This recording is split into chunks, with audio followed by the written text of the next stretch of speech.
Bueno, muy buenas tardes. Muchas gracias por su grata presencia en esta tan importante actividad que organiza el Colegio de Abogados a través de la Comisión de Reforma del Estado, específicamente que le corresponde reflexionar la pertinencia o no de una asamblea constituyente en nuestro país. Un cordial saludo a los compañeros miembros de la mesa, doña Emily Reyes y don Alex Solís, a quienes estimo y conozco desde hace mucho tiempo ya, y pues hemos andado en estas quijotadas tan importantes de lo que es la posibilidad o no de una asamblea constituyente en Costa Rica. Yo particularmente, vamos a ver, el tema es un tema pues que se las trae, es un tema que cuando se nos pidió la intervención no se nos sujetó a un formato específico o particular, sino que más bien cada quien pues desarrollara lo que considerara pertinente para el caso. Comentando con los compañeros me decía Emily que su exposición versará sobre aspectos políticos, ¿verdad? Y no en vano ella es experta en derecho parlamentario y bueno, una voz bastante autorizada al caso, y pues don Alex Solís, pues no creo que no hay que presentar a don Alex, pues todos lo conocemos y sabemos de que es una de las personas que anda en estas importantes tareas de lo que es la convocatoria de una asamblea constituyente. Yo por mi parte trataré de hacer una exposición partiendo de una premisa básica o fundamental, una exposición académica además, y es que, aunque presumo que acá hay muchos colegas abogados o profesionales de las ciencias políticas, trataré de ir abordando el tema del poder constituyente en Costa Rica, ¿verdad? Desde nociones elementales y básicas para luego ir aterrizando en lo que es el caso costarricense. Pues bien, entonces, poder constituyente. Muchas veces nosotros tenemos ideas muy básicas, nociones muy esenciales de lo que es la mera institucionalidad del país, ¿verdad? Lo que representa una asamblea legislativa, lo que representa un poder judicial, lo que puede implicar en razón de competencias y funciones el poder ejecutivo, pero cuando se nos habla de poder constituyente muchas veces no tenemos ni la más remota idea de qué se trata, ¿verdad? El poder constituyente es un poder que está en manos del pueblo, es un poder que subyace del pueblo, es un poder que se conforma por el soberano, ¿verdad? Nosotros, los habitantes de una nación o un país. El poder constituyente es el poder que se encarga de crear la constitución política, pero también de revisarla y modificarla. Ustedes saben que la constitución política es un texto que, siguiendo el ejemplo de Hans Kelsen, ¿verdad?, se encuentra en la cúspide de la pirámide normativa. Es el texto, es la norma normarum, es el texto básico de cualquier estado, de cualquier país, y a partir de este texto pues se desligan la serie, digamos, la gran cantidad de normas, competencias y funciones en un estado. El poder constituyente es un poder originario. Se dice que es un poder originario porque no hay otro poder anterior a él. Él es el basamento, él es el que origina, el que fundamenta, el que da naturaleza jurídica a la carta fundamental de un país. Es un poder absoluto porque no depende de nada ni de nadie, no hay derechos ni límites que lo supriman. En todo caso, esto de poder absoluto es entre comillas, porque ya veremos más adelante que sí existen una serie de límites jurídicos, incluso también metajurídicos, y límites sociológicos que constriñen o limitan este poder. El poder constituyente también se dice que es un poder extraordinario, porque nace en algunos momentos fundamentales de la sociedad, no siempre, el poder se encuentra en un estado de latente, no es perdurable, ¿verdad? Pero cuando se le invoca, cuando se le llama, el poder constituyente está ahí para ejercer su función, revisora del texto constitucional. Y bueno, como les decía, el titular del poder constituyente es el pueblo. Acá en Costa Rica existen básicamente tres tipos de poderes, constituyentes. Tenemos el poder constituyente originario, que es el que define el artículo 196 de la Constitución Política, es decir, es aquel poder constituyente que crea un nuevo orden constitucional a partir de una reforma general al texto constitucional.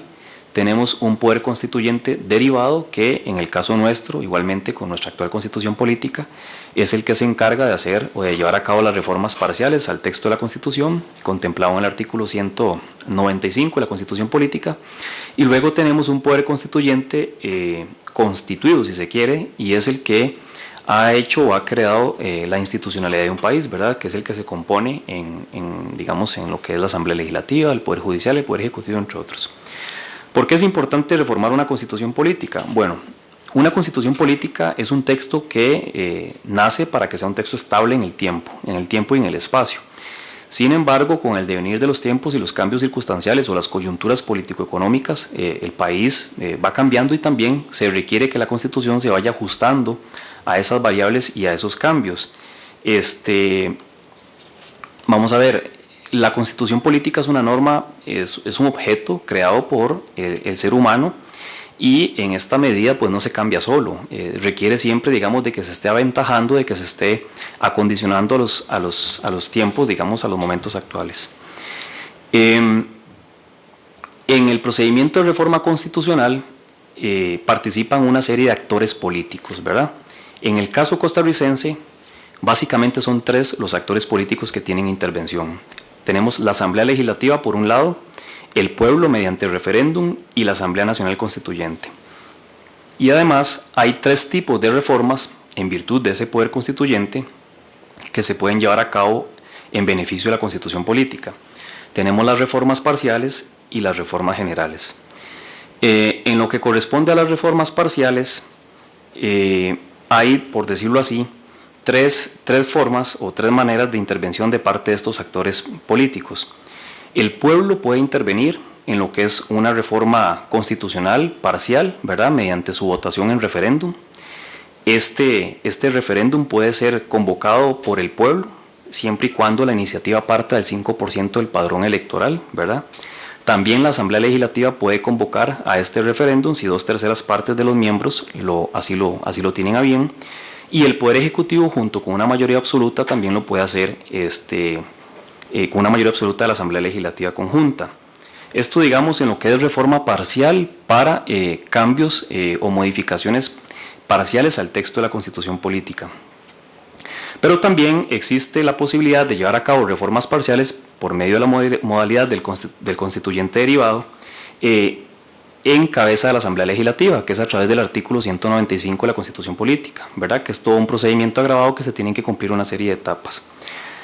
Y existe una segunda opción, y es la reforma general. La reforma general es la que se lleva a cabo por la convocatoria en la Asamblea Constituyente.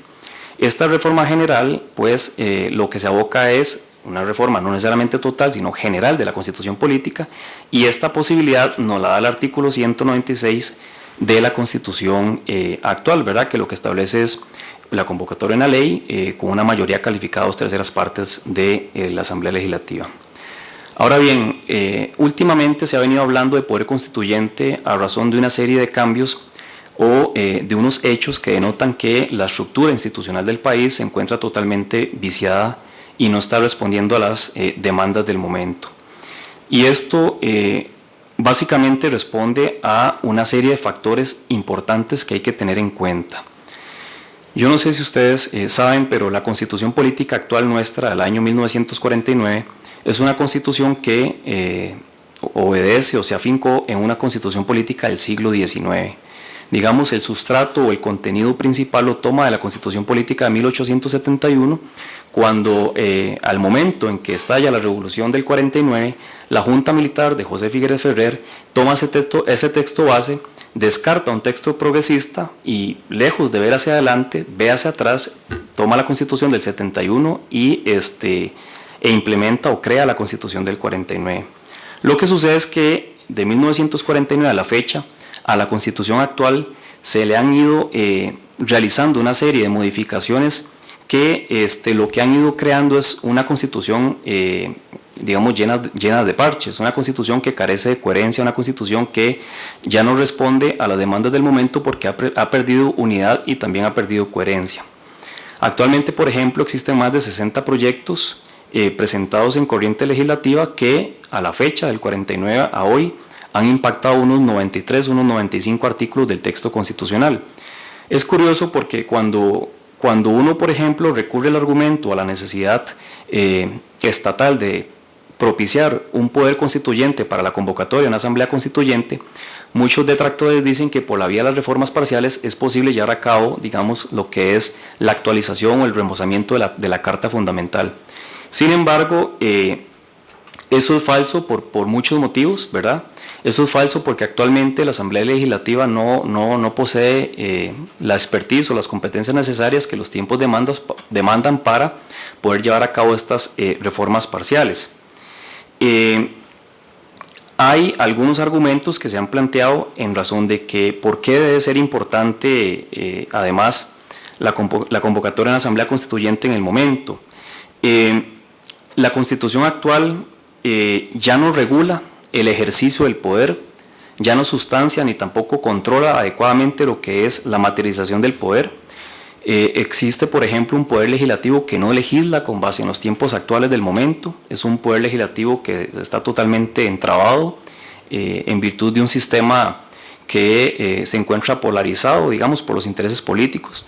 Tenemos un poder ejecutivo que pues está bastante opaco y lleno de muchas duplicidades de funciones. Hay alrededor de unas 325 instituciones que lo que hacen es duplicar o circular funciones y competencias repetidas.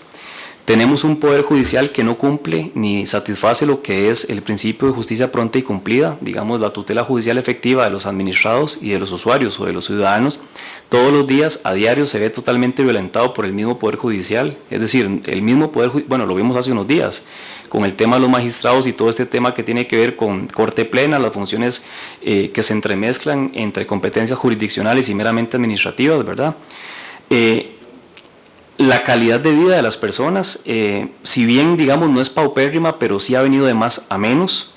Hay un desfase entre lo que la Constitución política actual, lo que la Carta Política actual establece en términos semánticos y lo que la Constitución política en términos sociológicos o reales, digamos, contempla. Y es que es importante tener en cuenta que si bien la perdurabilidad de una constitución política en el tiempo depende de una necesidad de certeza y de seguridad jurídica, esto no significa, por demás, que este texto constitucional tenga que ir cambiando y tenga que ir ajustándose a lo que son las necesidades y las nuevas circunstancias del momento. Yo creo que, y en eso hemos sido, digamos, bastante claros las personas que hemos estado detrás de la idea de un poder constituyente para la convocatoria de una asamblea constituyente, que las nuevas generaciones tenemos el derecho de ir regulando, ir planteando las reformas necesarias que regulen los momentos actuales. Y esto no es, digamos, tirar por la borda ni descartar, mucho menos todos los institutos democráticos, todos los derechos y garantías que se han ido adquiriendo con el pasar del tiempo. Digamos, hay cosas muy importantes y muy buenas en la Constitución política actual que hay que ir, digamos, resguardando, contemplando, potenciando. No todo es descartable, pero hay muchas cosas más, hay muchísimas cosas más que lamentablemente sí requieren un importante cambio. En esto uno puede, digamos, adherirse a lo que Ortega y Gasset llamaba como una postura raciovitalista. Y es que si la realidad no se ajusta al modelo ideado por la razón, digamos, la razón entiéndase por las leyes o por las mismas pautas constitucionales, y si la razón no la tiene presente, o peor aún, la razón le da la espalda a la realidad se va quedando, digamos, desfasada en el tiempo. Esto es un concepto muy sociológico. Si yo, digamos, legislo en virtud de lo que yo creo conveniente y no de lo que la realidad o los tiempos del momento me van marcando, se quiera o no, el texto constitucional en este caso se va quedando totalmente desfasado. Con el modelo actual, y eso es una tesis que yo he venido manteniendo y digamos sosteniendo, el Estado se ha convertido en un Estado abstencionista, me parece a mí, porque aunque semánticamente la Constitución política regule una serie de postulados que van en la línea democrática o social de derecho de, digamos, intervenir en la vida de los habitantes del país para generar riqueza, para generar felicidad, para generar progreso, lo cierto del caso es que ese asistencialismo con la Constitución actual ha quedado debiendo. O sea, es un asistencialismo, digamos, semántico, de letra, pero que en la práctica o en la realidad no garantiza los verdaderos cambios que la sociedad demanda.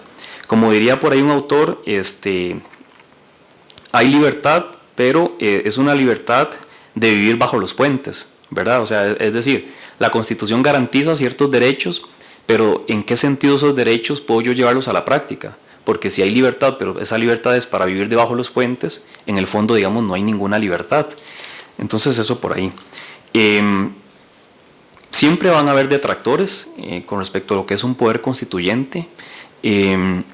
Por ahí, don Alex en algún momento había editado un libro que se llama Una nueva constitución para vivir mejor, y en este libro Alex le llama a estos detractores la tesis conservadora, ¿verdad? ¿Qué es lo que dice la tesis conservadora? ¿Qué es lo que dicen las personas que se oponen a un poder constituyente? Bueno, en primer lugar, les decía hace un momento que la Asamblea Legislativa puede realizar los cambios sustanciales de la Constitución mediante la reforma parcial. Sin embargo, eso es inexacto por varios motivos. Uno es que la Constitución política ya no soporta más remiendos, ¿verdad?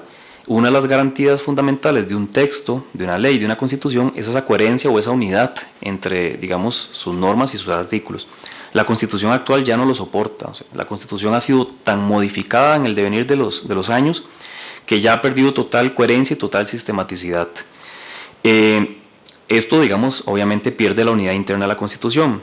Luego, la vida legislativa es muy lenta. Es mentira que mediante las reformas parciales se pueda remozar esta Constitución, y ustedes lo ven a diario. ¿Cuántos proyectos de reforma parcial constitucional se han planteado en los últimos 20, 30 años? ¿Y cuántos artículos realmente han impactado verdaderamente un cambio sustancial en la Constitución y por ende en la vida de las personas y del país? Luego, existe otro valladar o otro digamos, punto que no beneficia la implementación de las reformas parciales, y es que, en palabras de la Sala Constitucional, porque así lo ha resuelto en muchos de sus fallos, por vía de reforma parcial no se pueden llevar a cabo cambios sustanciales en lo que es, digamos, los derechos fundamentales y además la estructura o el diseño funcional del Estado. Entonces, la Sala Constitucional se ha atribuido que por la reforma parcial no se puede variar, no se puede modificar, no se puede meter mano a la estructura funcional del Estado, ni mucho menos al tema de los derechos fundamentales. Cosa que la Sala, como intérprete del derecho a la Constitución, me parece a mí ha excedido bastante su competencia, porque la Sala está para eso, para aclarar e interpretar el derecho a la Constitución, digamos, no para crear derecho constitucional. Luego, como otro de los puntos negativos que se aducen a un poder constituyente o a la convocatoria de una asamblea constituyente, es que los problemas no están en la constitución política, sino en las leyes o en las personas. Sin embargo, vamos a ver, cuando uno convoca o cuando uno impulsa la idea de una asamblea constituyente, uno no está cayendo en la quimera o en el realismo mágico de decir que una nueva constitución política va a resolver por arte de magia todos los problemas del país. Pues obviamente no. Existen muchos problemas que en un grado infra o en un grado menor se pueden resolver claramente por políticas de Estado, por modificación de leyes, por modificación de reglamentos y otros. Lo que pasa es que cuando uno no tiene una entidad normativa rectora política del sistema, difícilmente todo este conjunto o conglomerado de normas van a encontrar una línea coherente y unitaria en armonía con la constitución política. La constitución política, por decirlo así, es como esa cascada que viene a irradiar y a darle coherencia a todo ese resto de normas que componen el ordenamiento jurídico. Y en esta medida, si en la cúspide de esta pirámide o en la cúspide de este sistema la Constitución no está respondiendo, pues difícilmente el resto de normas, por más bondadosas o más progresistas, van a venir a dar una respuesta. Luego, como otro argumento en contra del poder constituyente o la convocatoria de una asamblea, se dice que no estamos preparados, porque no existen las condiciones adecuadas para convocar una asamblea constituyente. Eso también es falso, porque cuando uno está preparado, uno nunca está preparado en la vida para nada. Cuando uno empieza a caminar, ocupa gatear primero. Cuando uno entra a la escuela, ocupa aprender a leer y a escribir. Son cosas tan racionales y sustanciales a la misma naturaleza humana que igualmente, ¿cuándo está uno preparado para convocar una asamblea constituyente? Bueno, cuando realmente uno empieza a generar un emprendedurismo social civil, empieza a crear voces, empieza a crear movimientos y empieza a crear esas condiciones necesarias para ir allanando el camino e ir, digamos, montando lo que es la estructura de la Asamblea Constituyente. Otro argumento me parece a mí bastante inocente o niñesco, incluso a veces también opacador de la razón humana, es el que la Asamblea Constituyente es peligrosa. que es como firmar un cheque en blanco, ¿verdad? Que la convocatoria de una asamblea constituyente es peligrosa. O sea, peligroso son las drogas, peligroso es el sicariato, peligrosos son los asesinatos que vemos a diario en la calle. La convocatoria de una asamblea constituyente no es más que la opción que nos da la actual constitución de ejercer y hacer uso de un procedimiento, de una garantía constitucional que está puesta a la mano de todos nosotros como ciudadanos. Es como decir, por ejemplo, que ir a elecciones cada 4 años es peligroso. Porque es que ahorita la sociedad está muy polarizada, porque ahorita los grupos de interés o grupos de poder no son los más favorables para el bienestar democrático del país. Bueno, pero eso es totalmente, digamos, incoherente desde el punto de vista racional. De igual forma, si el artículo 196 de la Constitución Política da la posibilidad, da la garantía, se yergue como el instrumento necesario para convocar a una asamblea constituyente, ¿por qué no hacerlo? O sea, ¿quién dice que es peligroso? Otros dicen que la instauración de una asamblea constituyente viene a ser las veces de un poder paralelo de los poderes constituidos, cosa totalmente falsa también. El hecho de que se convoque una asamblea constituyente no significa que esta asamblea constituyente absorba o monopolice el resto de funciones y competencias de las instituciones del país. Una asamblea constituyente se abocará para el conocimiento de una constitución política. Ese es su fin y esa es su meta.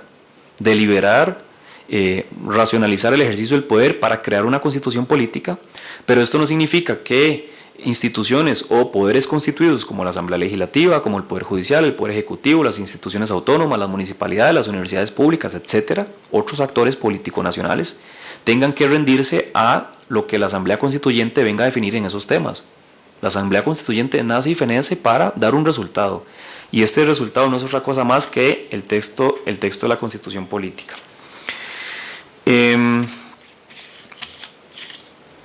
Algunas ideas en torno a la modificación del por qué del por qué se tiene que sustituir la Constitución Política actual, del por qué se tiene que convocar una Asamblea Constituyente. Bueno, es importante porque eso permitiría revisar, fortalecer y ampliar lo bueno que tiene la Constitución Política actual. Muchas veces cuando se incita o se lanza la idea de convocar una Asamblea Constituyente, se cree que la Constitución actual va a salir de juego, o se va a descartar, o se va a eliminar. No necesariamente. El poder constituyente, digamos, para la convocatoria de una Asamblea Constituyente, implica una revisión y una remoción general de la Constitución Política actual. Pero muchas cosas importantes, muchos institutos se pueden mantener.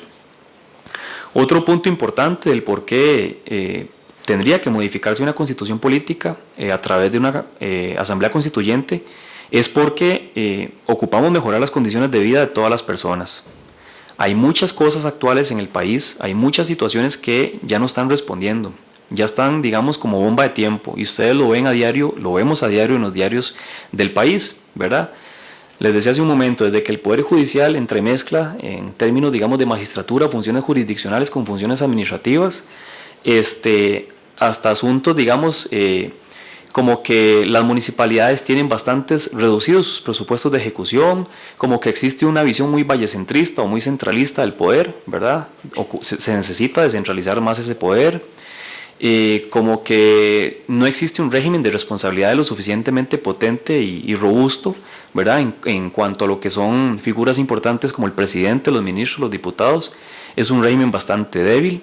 No existen figuras como la revocatoria de mandato, que permitiría que cuando existan diputados electos por 4 años, no tengamos que esperar unos 4 años para que ellos puedan salir del poder, sino que a mitad de periodo uno pueda hacer un análisis, someterlos a examen, fiscalizar su función y determinar como pueblo, como país, como soberano que los puso ahí, si efectivamente estas personas están cumpliendo o no con esa misión que se les encargó, entre otros.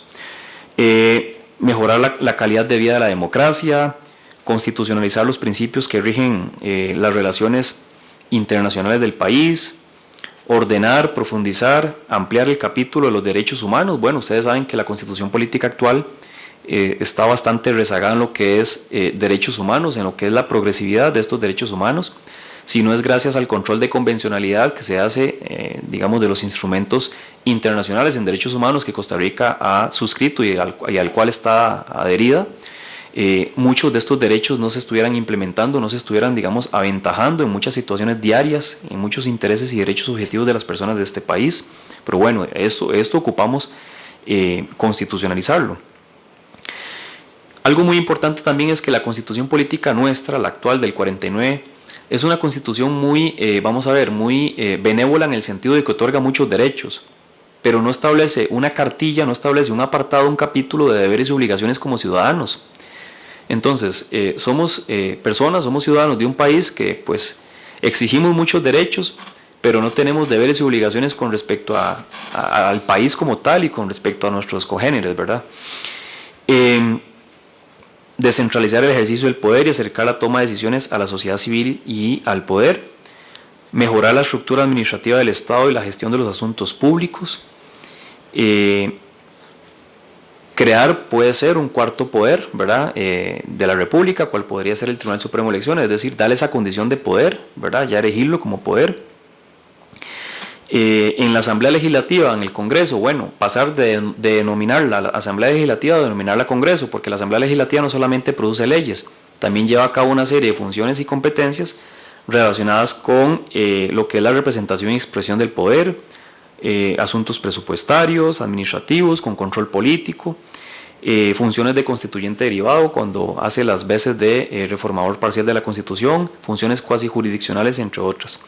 Y en general una gran cantidad, una N cantidad de funciones que son necesarias y que solo por la vía del poder constituyente originario, es decir, de la Asamblea Constituyente, se pueden llevar a cabo en el país. Difícilmente por la vía de la reforma parcial podamos hacerlo. Entonces, esto es pues un llamado a decir que si tenemos las garantías, si tenemos los procedimientos instaurados en la Constitución, pues que hagamos uso de estos procedimientos, que hagamos uso de estas garantías y que no solamente nos quedemos con una zona de confort, una zona inmediatista, una zona, por decirlo así, de creencia estable, casi que influenciada por el miedo, de reformas parciales, cuando en la práctica, cuando la realidad nos ha ido marcando que el rumbo del país para poder ir implementando una verdadera ingeniería o una estructura arquitectónica en la estructura política del país es a través de la convocatoria de una asamblea constituyente.